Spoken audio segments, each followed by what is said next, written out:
안녕하세요. 오늘 여러분과 함께 살펴볼 자료는 다시 사는 교회 유튜브 채널의 한 설교 영상 기록입니다.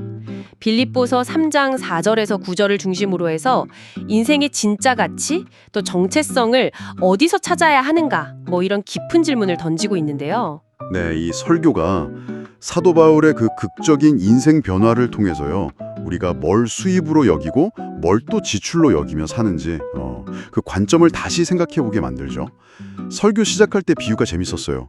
유명인들이 변장하고 농구하거나 노래하는 것처럼 겉으로 보이는 거랑 실제 가치는 다를 수 있다. 이런 이야기로 시작하잖아요. 맞아요.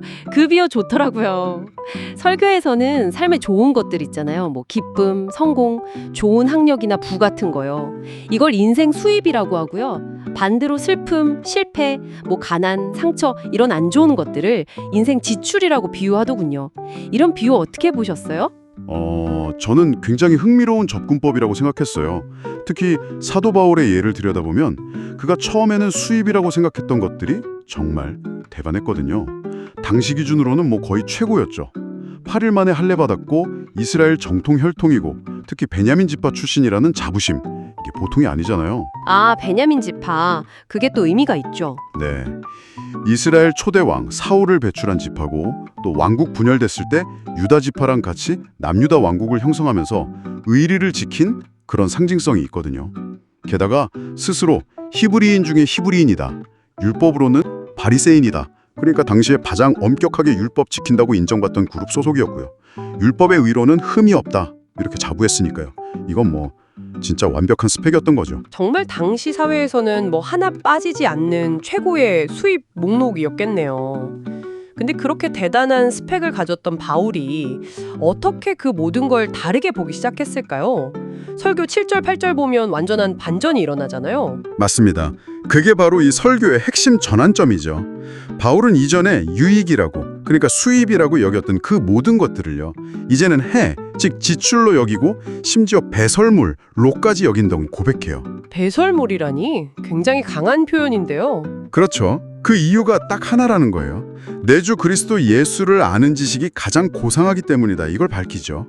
이게 이제 바울에게는 이전에 가졌던 모든 수입을 그냥 압도해버리는 비교가 불가능한 최고의 수입이 된 겁니다. 아, 그러니까 예수님이라는 그 절대적인 가치, 그 수입을 얻고 나니까 과거에 그렇게 중요하게 생각했던 세상적인 성공이나 배경 같은 것들이 상대적으로 덜 중요하게 느껴졌다.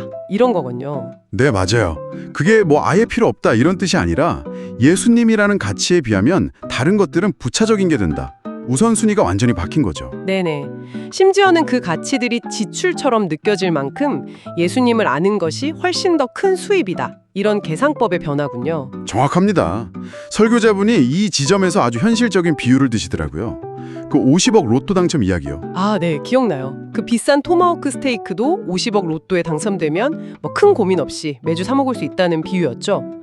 그게 여기서 말하는 안정감과 어떻게 연결되는 걸까요? 그 비유가 말하려는 게 바로 절대적인 안정감인 것 같아요. 예수님이 내 인생의 50억 로또처럼 흔들리지 않는 아주 거대한 수입이 되어준다면요. 살면서 우리가 피할 수 없이 겪게 되는 큰 인생 지출들 있잖아요. 깊은 상처라든가 실패, 슬픔 같은 것들이 닥쳐와도 물론 힘들고 아프겠죠. 하지만 그 충격 때문에 내 인생 전체가 막 뿌리째 흔들리지는 않게 된다는 의미입니다. 예수님 안에서 얻는 그 안정감은 그 어떤 손실로도 빼앗을 수 없는 궁극적인 거라는 메시지죠. 그렇군요. 그냥 돈이 많아서 느끼는 그런 안정감과는 차원이 다른 어떤 내면의 견고함 같은 거네요. 결국 바울은 이런 안정감 위에서 자기 정체성마저 새롭게 정의하게 되는 건데요. 더 이상 과거의 화려한 이력이나 혹은 현재 겪는 고난 같은 거에 휘둘리지 않고요. 오직 그리스도 안에서 발견되기를 원한다. 이렇게 말하죠. 9절에서요. 네, 여기서 설교는 두 가지 종류의 그러니까 옳음을 명확하게 구분해요. 하나는 율법에서 난 의예요. 이건 자기 노력, 성취, 배경 같은 행위에 기반한 거죠. 이건 내가 잘해야 유지가 되고 실수하거나 실패하면 그냥 쉽게 무너져 버려요. 설교 표현대로라면 순삭되는 가루처럼 사라지는 그런 의죠. 아, 행위에 기반한 의는 불안정하군요. 그렇죠. 근데 다른 하나는 그리스도를 믿음으로 말미암아 하나님께로부터 난 의예요. 이건 내 행위의 결과가 아니고요. 하나님이 주시는 선물이라는 거죠. 그래서 이건 영원하고 흔들리지 않는다는 겁니다. 바울이 찾은 새로운 정체성은 바로 이 두 번째 의, 믿음으로 얻는 의에 뿌리를 두고 있는 거죠. 오늘 이렇게 쭉 살펴본 설교 내용은 결국 우리 각자에게 질문을 던지는 것 같아요. 내 삶의 가치 기준을 어디에 두고 있는가? 세상적인 수입, 성공이나 인정 같은 걸 쌓는 데만 집중할 것인가? 아니면 바울처럼 예수 그리스도라는 가장 큰 수입을 통해서 흔들리지 않는 안정과 정체성을 찾을 것인가 하는 거죠. 맞아요. 설교 마지막에 예수님을 건축물의 모퉁이 돌에 비유하면서 이 질문을 더 깊게 만들잖아요.